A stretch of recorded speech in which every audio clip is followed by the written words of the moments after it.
The General Theory of Employment, Interest and Money was written by the English economist John Maynard Keynes.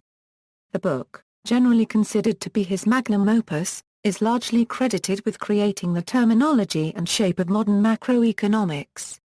Published in February 1936, it sought to bring about a revolution, commonly referred to as the Keynesian Revolution, in the way economists thought especially in relation to the proposition that a market economy tends naturally to restore itself to full employment after temporary shocks.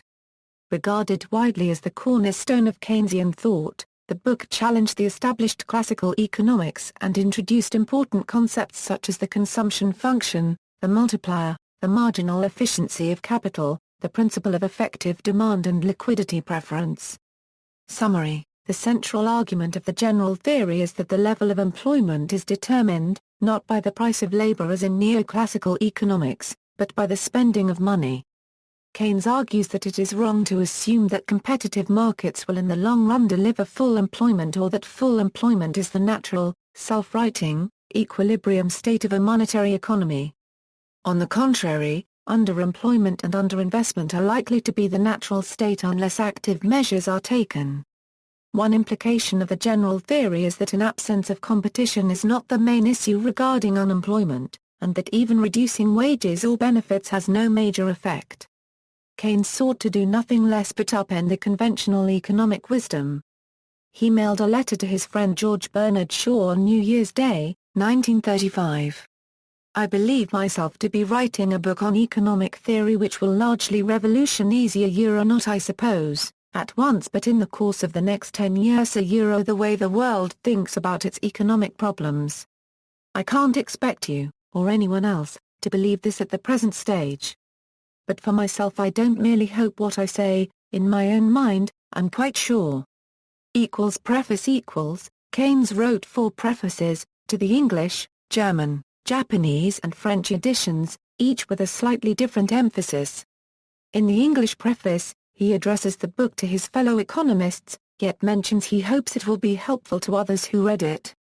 He also claims that the connection between this book and his treatise on money, written 5 years earlier, will most likely be clearer to him than anyone else, and that any contradictions should be viewed as an evolution of thought. Book I, Introduction The first book introduced what Keynes asserted would be a book that changed the way the world thinks. Chapter 1, The General Theory consists simply of this radical claim. I have called this book The General Theory of Employment, Interest and Money, placing the emphasis on the prefix general. The object of such a title is to contrast the character of my arguments and conclusions with those of the classical theory of the subject, upon which I was brought up and which dominates the economic thought, both practical and theoretical, of the governing and academic classes of this generation, as it has for 100 years past. I shall argue that the postulates of the classical theory are applicable to a special case only and not to the general case, the situation which it assumes being a limiting point are the possible positions of equilibrium. Moreover, the characteristics of the special case assumed by the classical theory happen not to be those of the economic society in which we actually live, with the result that its teaching is misleading and disastrous if we attempt to apply it to the facts of experience. Chapter 2, The Postulates of the Classical Economics, Chapter 3, The Principle of Effective Demand. Book 2, Definitions and Ideas Chapter 4, The Choice of Units, Chapter 5. Expectation as Determining Output and Employment, Chapter 6. The Definition of Income, Saving and Investment, Chapter 7. The Meaning of Saving and Investment Further Considered. Book 3, The Propensity to Consume Book 3 moves to cover what causes people to consume, and therefore stimulate economic activity. In a depression, he argues, the government needs to kickstart the economy's motor by doing anything necessary. In Chapter 10 he says, if the Treasury were to fill old bottles with banknotes, bury them at suitable depths in disused coal mines which are then filled up to the surface with town rubbish, and leave it to private enterprise on well-tried principles of laissez-faire to dig the notes up again, there need be no more unemployment and, with the help of the repercussions, the real income of the community, and its capital wealth also, would probably become a good deal greater than it actually is. It would, indeed, be more sensible to build houses and the like. But if there are political and practical difficulties in the way of this, the above would be better than nothing. Chapter 8. The propensity to consume, I. The objective factors, Chapter 9. The propensity to consume, 2. The subjective factors, Chapter 10. The marginal propensity to consume and the multiplier. Book 4, The Inducement to Invest equals. The marginal efficiency of capital is the relationship between the prospective yield of an investment and its supply price or replacement cost. Keynes says on page 135, I define the marginal efficiency of capital as being equal to that rate of discount which would make the present value of the series of annuities given by the returns expected from the capital asset during its life just equal to its supply price. Chapter 11. The marginal efficiency of capital, Chapter 12. The state of long-term expectation, Chapter 13. The general theory of the rate of interest, Chapter 14. The classical theory of the rate of interest, Chapter 15. The psychological and business incentives to liquidity, Chapter 16.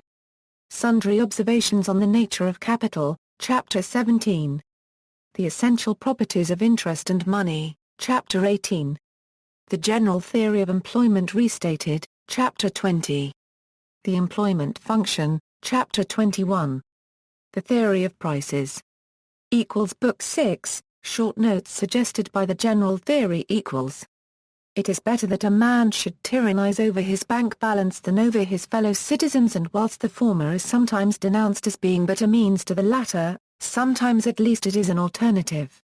The ideas of economists and political philosophers, both when they are right and when they are wrong, are more powerful than is commonly understood. Indeed, the world is ruled by little else.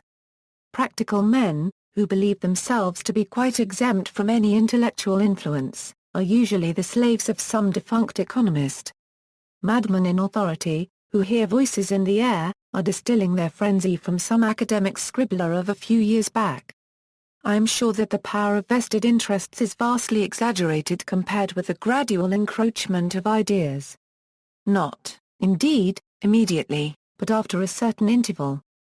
For in the field of economic and political philosophy there are not many who are influenced by new theories after they are 25 or 30 years of age, so that the ideas which civil servants and politicians and even agitators apply to current events are not likely to be the newest.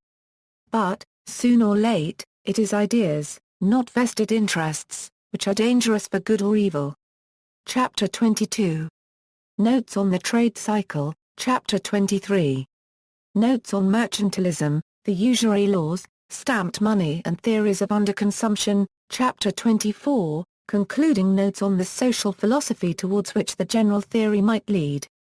Reception. Keynes did not set out a detailed policy program in the general theory, but he went on in practice to place great emphasis on the reduction of long-term interest rates and the reform of the international monetary system as structural measures needed to encourage both investment and consumption by the private sector.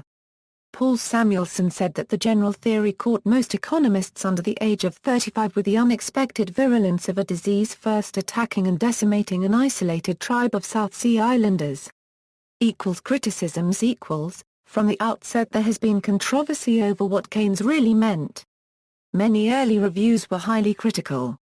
The success of what came to be known as a Euro-neoclassical seeing disease, a Euro-unregistered trademark Keynesian economics, owed a great deal to the Harvard economist Alvin Hansen and MIT economist Paul Samuelson, as well as to the Oxford economist Sir John Hicks. Hansen and Samuelson offered a lucid explanation of Keynes's theory of aggregate demand with their elegant 45-degree Keynesian cross diagram, while Hicks created the SLM diagram. Both of these diagrams can still be found in textbooks. Just as the reception of the general theory was encouraged by the 1930s experience of mass unemployment, its fall from favor was associated with the euro stagflation, a euro-unregistered trademark of the 1970s. Although few modern economists would disagree with the need for at least some intervention, policies such as labor market flexibility are underpinned by the neoclassical notion of equilibrium in the long run. Although Keynes explicitly addresses inflation, the general theory does not treat it as an essentially monetary phenomenon nor suggest that control of the money supply or interest rates is the key remedy for inflation. This conflicts with neoclassical theory.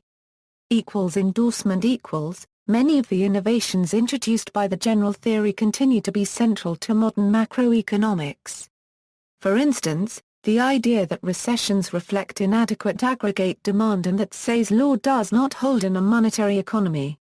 President Richard Nixon famously said in 1971 that we are all Keynesians now, a phrase often repeated by Nobel laureate Paul Krugman. Nevertheless, starting with Axel Lee John Hufvud, this view of Keynesian economics came under increasing challenge and scrutiny and has now divided into two main camps. The majority New Consensus view, found in most current textbooks and taught in all universities, is New Keynesian economics, which accepts the neoclassical concept of long-run equilibrium but allows a role for aggregate demand in the short run. New Keynesian economists pride themselves on providing microeconomic foundations for the sticky prices and wages assumed by old Keynesian economics. They do not regard the general theory itself as helpful to further research. The minority view is represented by post-Keynesian economists, all of whom accept Keynes's fundamental critique of the neoclassical concept of long-run equilibrium, and some of whom think the general theory has yet to be properly understood and repays further study. In 2011, the book was placed on Time magazine's top 100 non-fiction books written in English since 1923. Introductions to the General Theory. The earliest attempt to write a student guide was Robinson and the most successful was Hansen. These are both quite accessible but adhere to the old Keynesian school of the time. An up-to-date post-Keynesian attempt, aimed mainly at graduate and advanced undergraduate students, is Hayes, and an easier version is Sheehan. Paul Krugman has written an introduction to the 2007 Palgrave Macmillan edition of the General Theory. See also, Principle of Effective Demand, History of Economic Thought, Keynesian Formula. Notes. References. Journal articles Caldwell, Bruce. Why didn't I review Keynes's General Theory? History of Political Economy XXX, 545 euro 569 doi, 10.1215/001827002-30-4-545. Rueff, Jack. The Fallacies of Lord Keynes' General Theory. The Quarterly Journal of Economics LXI, 343 euro 367 doi, 10.2307/1879560. Rueff, Jack. The Fallacies of Lord Keynes' Euro Unregistered Trademark General Theory, Reply. The Quarterly Journal of Economics LXII, 771 euro 782 doi, 10.2307/1883471. Samuelson, Paul. Lord Keynes and the General Theory. Econometrica 14, 187 euro 200. JSTOR 1905770. Tobin, James. The Fallacies of Lord Keynes' Euro Unregistered Trademark General Theory, Comment. The Quarterly Journal of Economics LXII, 763 euro 770 doi, 10.2307/1883470.